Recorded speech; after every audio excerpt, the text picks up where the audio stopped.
Bismillahirrahmanirrahim. I welcome all the students to my online classes, BM second year business management section. Today the topic is formation WH question. Actually কিছু প্রশ্নের উত্তর দেওয়া থাকবে, আমাদের প্রশ্নগুলো তৈরি করতে হবে। উত্তর দেওয়া থাকবে, প্রশ্ন তৈরি করতে হবে। আমরা জানি যে প্রশ্ন তৈরি করতে কিছু শব্দের প্রয়োজন হয়, সেই শব্দগুলোকে আমরা WH শব্দ বলে থাকি। এখানে মোট 9টা WH ওয়ার্ড আছে, এখানে 3টা আছে, এখানে 3টা আছে, এখানে 3টা আছে।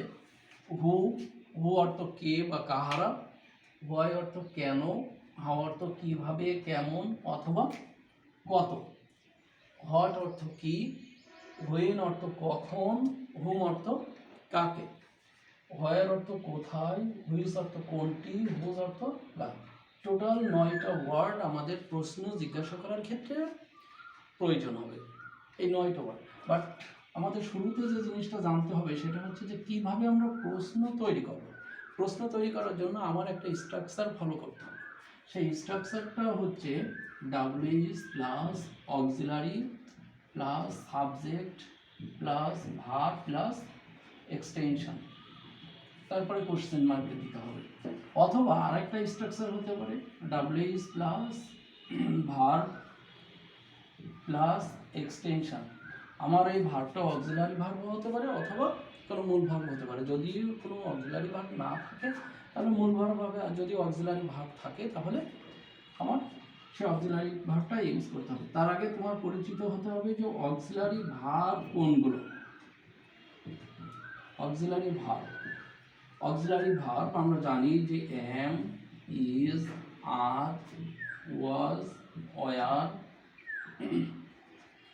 have, has, had, can, could, may, might, shall, should, will, would, must, need, dare, ought to. These are all auxiliary verbs.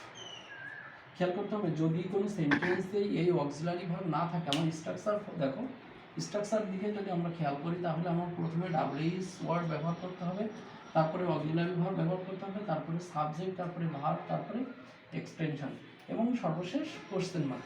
এখন অক্সিলারি ভার্বগুলোর সাথে আমার কিন্তু পরিচিত হতে হবে যে am, is, are, was, are এগুলো be verb, have, has, had এগুলো হ্যাভ ভার্ব, তারপরে can, could, may, might, shall, should, will, would, must, need, dare, ought to. এগুলো যদি কোনো বাক্যে না থাকে, কোনো সেন্টেন্সে যদি এগুলো না থাকে, এগুলো যদি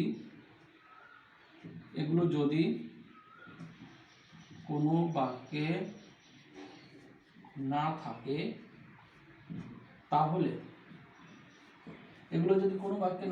তাহলে আমাকে মূল ভাব ফলো করতে হবে। সেখানে যে মূল ভাব আছে সেই মূল ভাবটা ফলো করতে হবে। তাহলে মূল ভাব কি অবস্থায় থাকবে? আমার যদি ভার্বের সাথে এস বা ইএস থাকে তাহলে আমি অক্সিলারি ভার্ব নেব does.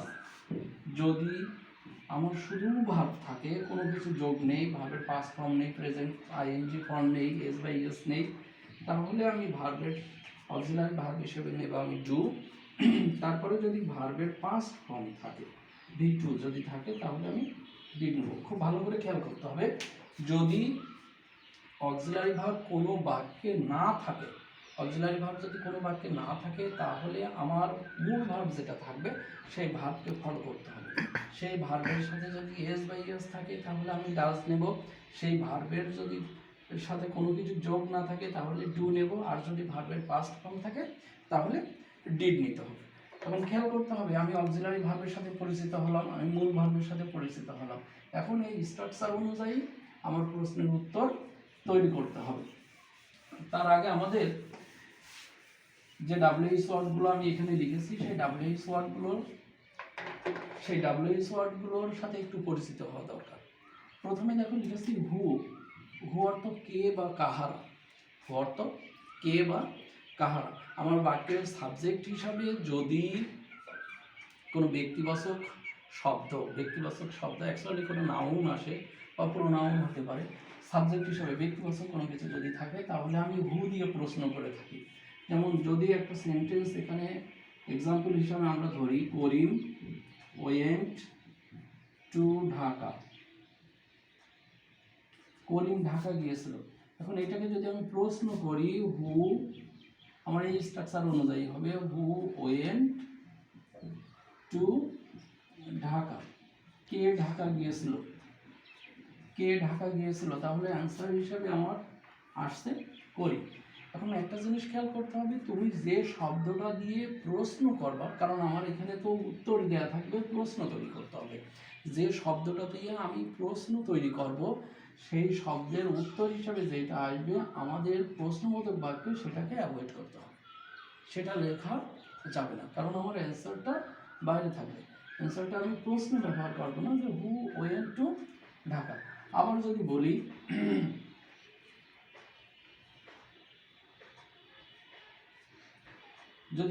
The boys play cricket, বালকেরা ক্রিকেট খেলে। তাহলে কে বা কাহারা ক্রিকেট খেলে, এখানে কে বা কাহারা, এখানে ছিল কে ঢাকা গিয়েছিল আর এখানে হচ্ছে কাহারা ক্রিকেট খেলে। তাহলে কাহারা ক্রিকেট খেলে উত্তর হিসেবে আমার আসবে বয়েজ। তাহলে আমি প্রশ্নটা লিখবো হু প্লে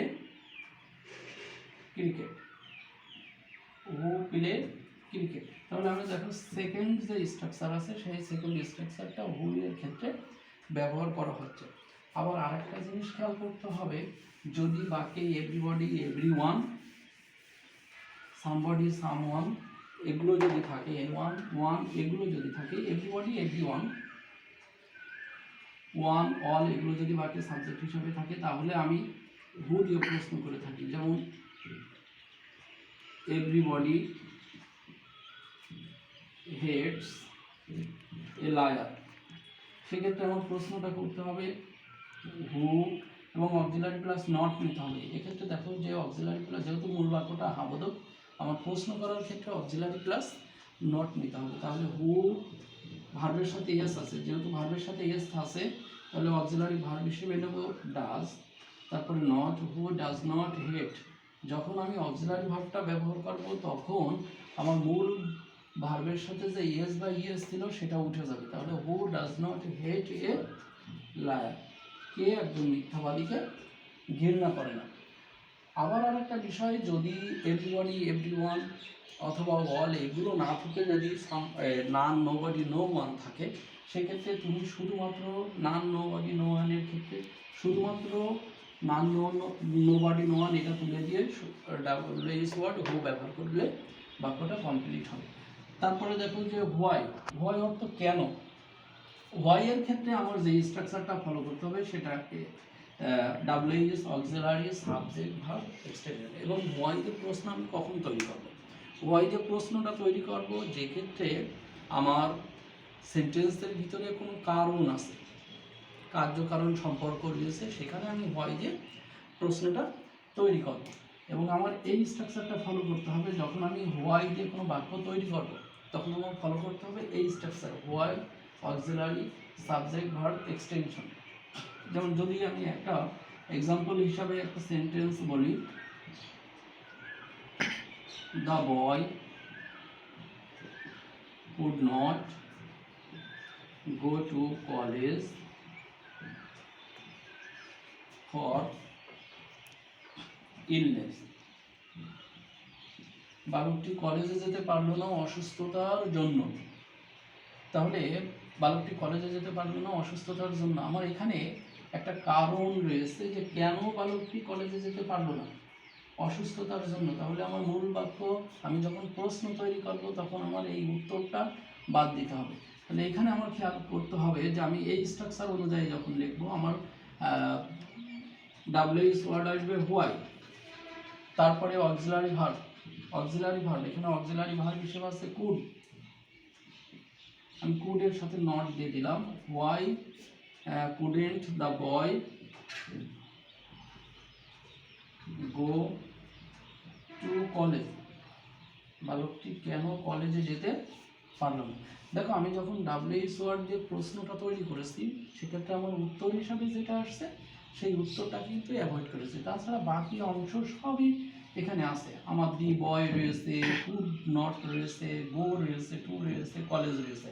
তার মানে একটা জিনিস খেয়াল করতে হবে, প্রশ্ন করার ক্ষেত্রে আমার উত্তর হিসাবে যেটা আসবে সেই উত্তরটাকে অ্যাভয়েড করতে হবে। উত্তরটা মিসিং থাকবে আমার কোশ্চেনের যে প্রশ্নবোধক যে বাক্যটা থাকবে। তারপরে আছে হাউ। আমরা জানি হাউ দিয়ে অনেকগুলো স্ট্রাকচার দিয়ে আমরা সেন্টেন্স তৈরি করতে পারি। হাউ অর্থ কিভাবে, কেমন, কত।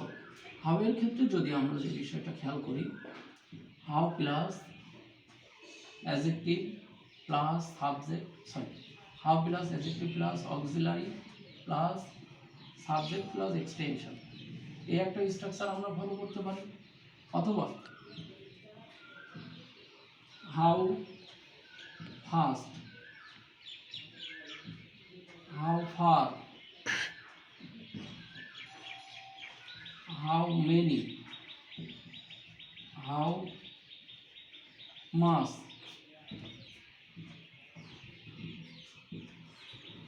How often. আমরা যদি হাউ ফার বলি, ফাস্ট বলি, তাহলে কত দ্রুত। আমরা হাউ ফার যদি বলি কত দূর। আমরা হাউ মেনি যদি বলি কত গুলো। হাউ মাছ যদি বলি কত টুকু। হাউ অফেন যদি বলি তাহলে কত বার। এগুলো বসে যাবে plus auxiliary plus subject plus verb plus extension. অথবা অনেক সময় এখানে নাউনটাও অ্যাড করতে পারি। তাহলে হাউ দিয়ে প্রশ্ন করতে গেলে আমাদের এই জিনিসগুলো খেয়াল করতে হবে। যখন দূরত্ব বোঝাবে তখন আমি হাউ ফাস্ট দিয়ে, দ্রুততা বোঝাবে তখন আমি হাউ ফাস্ট দিয়ে প্রশ্নটা তৈরি করব।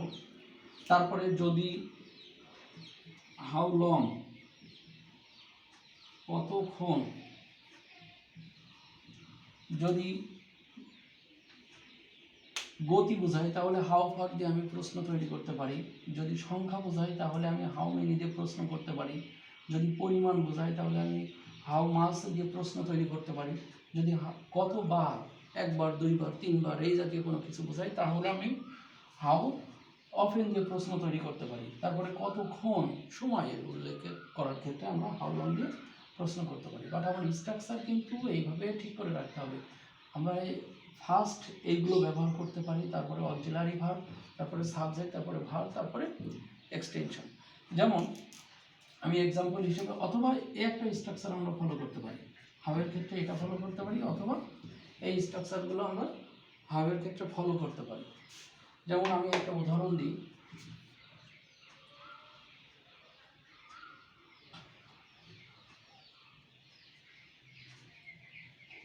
he has bought 5 books from the market. He has bought 5 books from the market. সে বাজার থেকে 5টা বই ক্রয় করেছে। সে বাজার থেকে 5টা বই ক্রয় করেছে। তাহলে আমরা জানি এখানে সংখ্যার উল্লেখ আছে।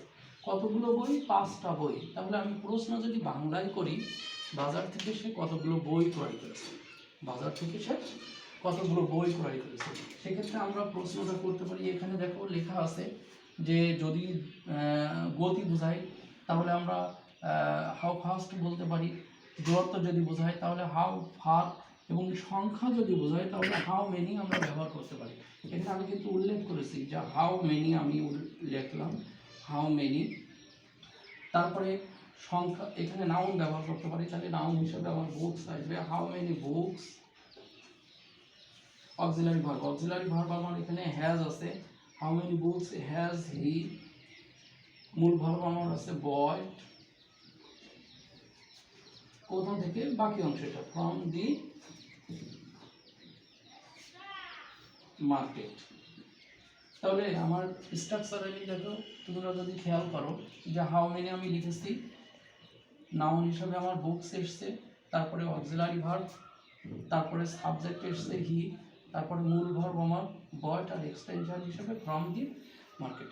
তাহলে যে জিনিসটা তোমাদের খুব ভালো করে খেয়াল করতে হবে সেটা হচ্ছে যে ডাব্লিউএইচ ওয়ার্ড গঠন করতে গেলে, প্রশ্নবোধক বাক্য গঠন করতে গেলে আমি যে মূল বাক্যটা আছে, উত্তর যেটা আছে সেটা আমি খুব ভালো করে পড়ব।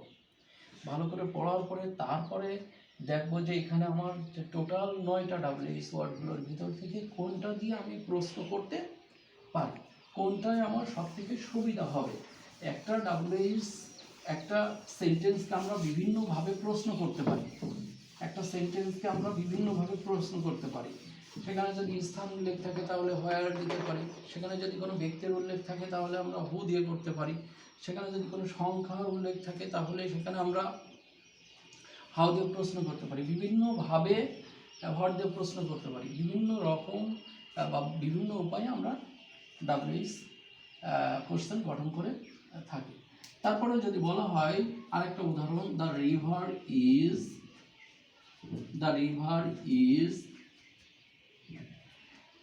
50 feet deep। তাহলে আমি যে স্ট্রাকচারটা প্রথম লিখলাম, উত্তর হিসেবে আসবে নদীটি কত ফিট গভীর, বলা হয়েছে নদীটি 50 ফিট গভীর। তাহলে আমি প্রশ্ন করব নদীটি কত ফিট গভীর। তাহলে how deep is the river, নদীটি কত ফিট গভীর, উত্তর হিসাবে 50 ফিট। আমার এটা মিসিং থাকবে। যখন আমি কোশ্চেন তৈরি করব সেই কোশ্চেনে আমার যে উত্তরটা থাকবে সেই উত্তরটা আমার কোশ্চেনে লেখা লাগবে না। এবং তোমাদের একটা জিনিস খুব ভালো করে খেয়াল করতে হবে যে ডাব্লিউএইচ ওয়ার্ড বসার পরে অক্সিলারি ভার্বটা তুমি ব্যবহার করছো কিনা, পাশাপাশি সাবজেক্ট অনুযায়ী অক্সিলারি ভার্বটা তুমি নিতে পারছো কিনা। এছাড়াও আরেকটা জিনিস খেয়াল করতে হবে যে তুমি যে মূল ভার্ব যেটা থাকবে সেই ভার্বটা অনেক সময় চেঞ্জ হতে পারে, অনেক সময় আনচেঞ্জড থাকতে পারে। এই সবগুলো বিষয় তোমাকে খুব ভালোভাবে খেয়াল করতে হবে। তারপরে আমরা যদি হোয়েন দিয়ে আলোচনা করে থাকি, হোয়েন অর্থ সময়। আমার যে স্ট্রাকচারটা হবে when plus auxiliary plus subject plus verb plus extension. When দিয়ে যদি আমরা প্রশ্ন করে থাকি তাহলে আমরা when plus auxiliary plus subject plus verb plus extension.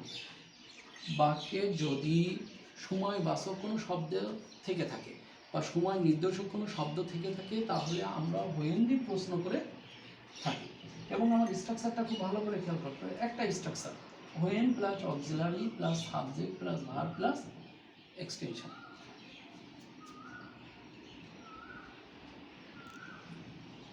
The accident